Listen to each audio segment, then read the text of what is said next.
what I saw. Yeah. What it looked to me like he was negotiating with a deaf prostitute. I know Gavin Newsom, and I think a lot about Gavin Newsom, many different things about Gavin Newsom. But one thing I know for a fact about Gavin Newsom is he has the capacity to beat a lie detector test.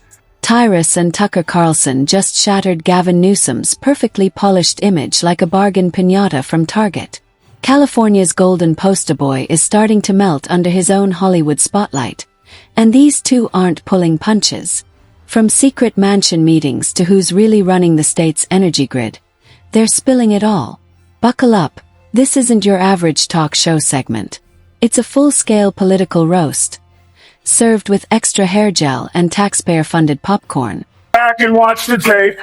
Yes! He literally goes, I want some of this, then you do some of this, and I'll do some of that back to you, and then we'll do this, and then I'll pay you, and then we'll do it again. True. And then she kept saying, no. Gavin Newsom will say anything he needs to say, and not like Biden's not like this, actually. Whenever Biden's fault, he's not like this. Like Biden would, he has, guilt. If he's lying to you, he gets twitchy. Gavin Newsom's palms don't sweat. His respiration doesn't increase. His body temperature doesn't change. Nothing changes in Gavin Newsom when he lies to your face. If you're enjoying this, hit subscribe, because California politics has never looked this cinematic. It's part Netflix drama, part failed reality show. And this time the finale might actually deliver. When Tyrus and Tucker start peeling back the layers of Gavin Newsom's slick persona, you see the truth. Behind that perfect hair and Instagram grin hides a man who might just be America's most photogenic chaos generator. It's not his words when he speaks. Yeah. You have to watch him closely. And some genius decided not to film him any lower than the shoulder. Yes, did you? Yes. So what did he do? You couldn't see the hands. No, but he sent Morse code. Yes. Go back and watch it. Look at the blinking. Blink, look. Meet me at the house. Like, he's blinking. He's sending, I'm getting there. Hey, just so you know, I'm not wearing pants. Ew. And then, look, he's blinking. And then eventually, the camera guy realizing that he's signaling him, so he gets appalled, leans back, camera comes down, and then we're back to this. I'll do this for you. And that's saying a lot in a country that once elected reality TV stars and walking memes. Gavin's that one friend who preaches fresh starts, while his kitchen's literally on fire. California's economy is wobbling like it overdosed on avocado toast. Homelessness looks like a government-sponsored art project, and somehow he's still out there giving TED Talks about progress, while half the state's moving to Texas. And there are not that many people like that, actually. That's a rare quality. Like, to lock down the state, to keep people's kids from getting an education, and to arrest people for surfing, and then go have dinner at the French Laundry. Like, most people couldn't do that. They'd just be like, You're saying he's a sociopath. He can lie and not care. I'm not a psychiatrist, but I don't really know the category, and I'm not going to diagnose him, but I'll just say in 50 years of being around a lot of people, I've met very few who can behave that way. Very, very few. It's a very unusual quality, and of course it's probably useful in... Tyrus barely had to speak. One raised eyebrow said it all. What do you even say about a man who treats every press conference like a Vogue cover shoot? Newsom doesn't walk into a room. He enters like he's auditioning for president. The movie, except someone lost the pages on accountability. Okay, how about this? You do this one first, then we do this one, then we give a little back and forth.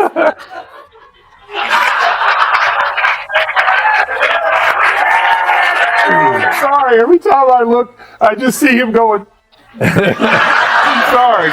You know, another option it could be, because he's doing the whole rebrand with the podcast, and he's trying to... Yeah, this one. Tucker Carlson, meanwhile, has turned dismantling smugness into a professional sport.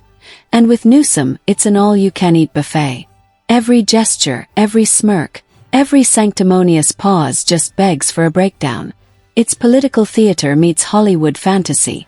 Except no one remembered to yell, cut. Together, Tyrus and Tucker painted a portrait of California's chaos, signed it with a smirk, and hung it on the wall titled, "This is what happens when you try too hard to look presidential." Tyrus joked that if Newsom spent half as much time fixing problems as he does fixing his hair, California would already be a utopia. Tucker wasn't far behind, calling him a man obsessed with the idea of leadership, just not the work that comes with it. California announced it was going to ban all gas-powered vehicles, and a lot of people laugh because Gavin Newsom, who runs the state into the ground, is now a third world country, is a moron. Obviously, he just says whatever on the card. And of course, California doesn't have enough electricity to have electric cars. They can't keep the lights on. So how are they going to power the future of vehicles? Well, they're not. Obviously, it's a joke. But what's not a joke is that it's not just California that's pushing this. Politicians in places like Ohio, sensible states, are also trying to ban gasoline engines, your car, your truck, your lawnmower. It's almost impressive. Newsom has mastered the art of speaking passionately about things that never actually improve, like a motivational speaker allergic to results. You're not sure whether to applaud or call an electrician. California still calls itself the blueprint of the future. Well, if the future means potholes, blackouts, and a governor who could model for a shampoo ad, mission accomplished. Tyrus and Tucker stripped away the gloss to show the truth. This isn't governance, it's performance art. Even his clean energy plan feels like a subscription box nobody ordered, but everyone's paying for. California's only renewable resource. Excuses. See, they couldn't hold him back. He's like, I'm not on film. Oh, I'm not. Nope. Oh, bring my hands up. Bring him up. Bring him up. Bring him up. Bring him up. He's playing with us. Meet me in my house. You get mine. I get yours. It'll work out. Paul, are they capable of soul searching? It feels like the party itself has no soul. Yeah, I know. They have no soul. Tucker took it further, calling California under Newsom a test run for national dysfunction. He's not wrong. Picture it. Gavin giving a unity speech while people in the background trip over e-scooters and dodge falling palm trees. He thinks he's the cool dad of politics, the understanding one. But really, he's the dad who forgot to pay the power bill and wants a medal for lighting candles.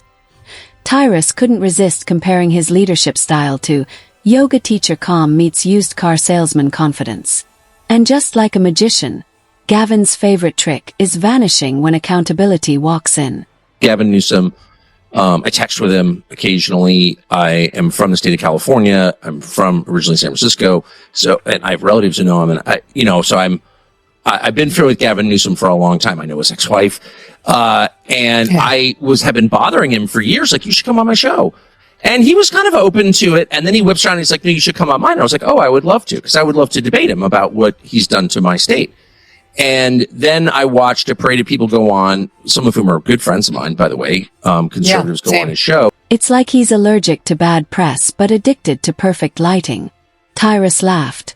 Every crisis gets a new task force. Every failure a fresh initiative.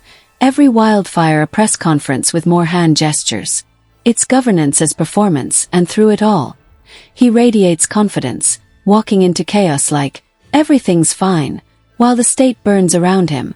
Tucker called it cinematic delusion. Failure repackaged as motivation. And Tyrus summed it up. Newsom doesn't govern California. He campaigns in it. Every speech sounds less like a policy update and more like an Iowa audition tape. This one. Dr. Drew sees it now. We can't unsee it. It is maybe he's like trying to do the rebrand so much that he's been delving into the TikTok space, because this also reminds me of the TikTok dances, where they're like, maybe he's been practicing so much that it's almost like he does it in his sleep, and he's gonna bust out the dances like we saw during the pandemic. I just wished I didn't live in California. That's all. Well, you know what? I think that, like, in his mind, Jamie, he's thinking that, like, this is somehow makes him appear. And the scary part, he actually believes it.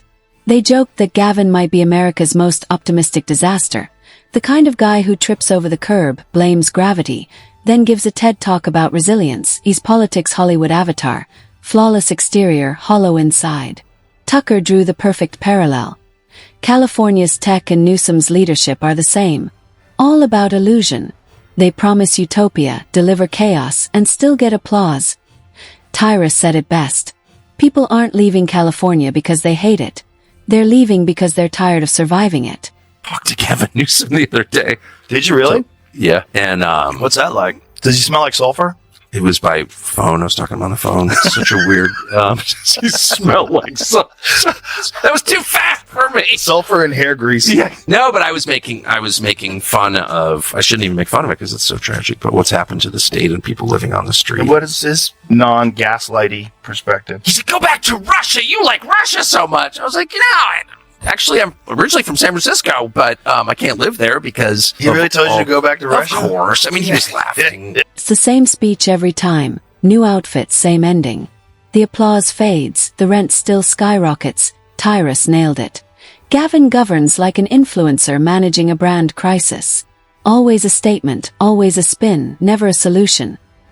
Tucker called it a masterclass in managed decline. California looks successful on the surface, but it's a movie set made of cardboard. Newsom's not leading, he's performing. And in his head, he's already a legend. His hands are aggressive, Yeah. We've had a lot of theories. One, it was a bad negotiation with a deaf hooker. Now he doesn't want to pay for, Do you have a problem with deaf hookers? he does because the deal went south. It's called the Helen Kellen special. Yet through it all, he struts with that Hollywood smile, promising a brighter tomorrow while today quietly burns. Maybe that's California's real magic trick, turning disaster into spectacle. Newsom isn't just governing. He's method acting as governor of a utopia that only exists in his mind. Because in Gavin's world, perception is policy and facts are just optional accessories. Tucker summed it up. California under Newsom is a luxury illusion. Shiny, expensive, and sinking fast. Democratic state. It's not run on the basis of what the population wants. So it does make me very uncomfortable that someone from that political culture, which is an utterly corrupt political culture, an authoritarian political culture, could enter a presidential race. Cause clearly, what are you running on if you're Gavin Newsom? As a native Californian, I know what the state was like in 1985 because I lived there, and it's completely degraded from that time. And how did that happen? Well, part of the big reason is the political leadership in the state. You've got nothing to run on. What are you running? Have you driven through LA recently? Seriously. He's mastered the art of apologizing without admitting, fixing nothing while announcing everything. And people still buy it, because Gavin's greatest skill isn't politics, it's hypnotism. He makes failure sound like progress. Tyrus closed with a line that said it all. Newsom doesn't govern California. He markets it. Like every overhyped product, it looks amazing until you try to use it. And as the lights fade on this glossy circus, one question lingers. How long can one man sell hope before the return policy expires?